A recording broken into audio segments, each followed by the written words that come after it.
એક એવી વાત કે જે તમારું જીવન આખું બનાવી શકે છે અને એક એવી ભૂલ કે જે શાંતિથી આખું જીવન તમારું ખાઈ જશે અને તમને ખબર પણ નહીં પડે. આ વિડીયો કોઈ આનંદ માટે કે મજા માટે નથી.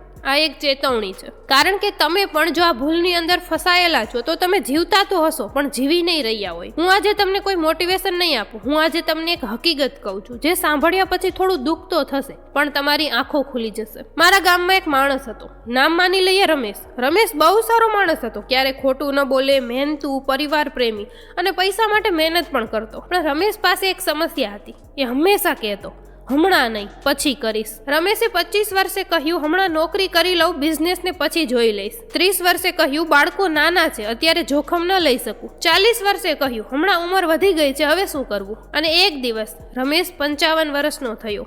એના હાથમાં અનુભવ હતો પણ સમય નહોતો. આ સ્ટોરી રમેશની નથી, આ સ્ટોરી તમારી, મારી અને 90% લોકોની છે. આપણે ખરાબ નથી, આપણે ડરેલા છીએ. ડર એટલે પૈસા ગયા તો, લોકો હસ્યા તો, આપણે આમાં સફળ ન થયા તો, એ વાતનો ડર. મિડલ ક્લાસ માણસ છે ને પૈસાથી નથી અટકતો, એ સમાજથી અટકે છે. મહિને પગાર તો આવે છે, એક ચેઇન બની જાય છે મગજમાં કે મહિને પગાર તો આવે છે, હવે શું જરૂર છે. કમ્ફર્ટ ઝોન એ ધીમે ધીમે મારી નાખે છે પણ દુઃખ નથી થવા દેતો. આ વાત સમજવા જેવી છે. કમ્ફર્ટ ઝોન છે ને એ દુઃખ નથી આપતો પણ તમારું ભવિષ્ય છીનવી લે છે. એટલે કે તમારામાં જે કળા છે, તમારી પાસે જે આવડત છે તે તમે કરી શકો છો, એ કમ્ફર્ટ ઝોન તમારી પાસેથી છીનવી લે છે. અને સૌથી ખતરનાક વસ્તુ શું છે જાણો છો? સમય વયા ગયા પછી તમે જ્યારે કહેશો કાશ હિંમત કરી હોત, આ પસ્તાવો સૌથી ખરાબ છે. આજનું દુઃખ છે ને એ ટેમ્પરરી છે, એ વયું જશે, પણ નિર્ણય ન લીધો ને એ જીવનભર તમને સતાવશે. જોખમ લેવું મુશ્કેલ છે પણ આખી જિંદગી એક જ જગ્યાએ અટકીને રહેવું ને એ ખૂબ જ દુઃખદ છે. જો તમે આ વિડીયો જોતા થોડું અનકમ્ફર્ટેબલ થયા હોય ને તો ખુશ થાજો, કારણ કે બદલાવ છે ને હંમેશા ડિસ્કમ્ફર્ટથી જ શરૂ થાય છે. રમેશ ના બનો,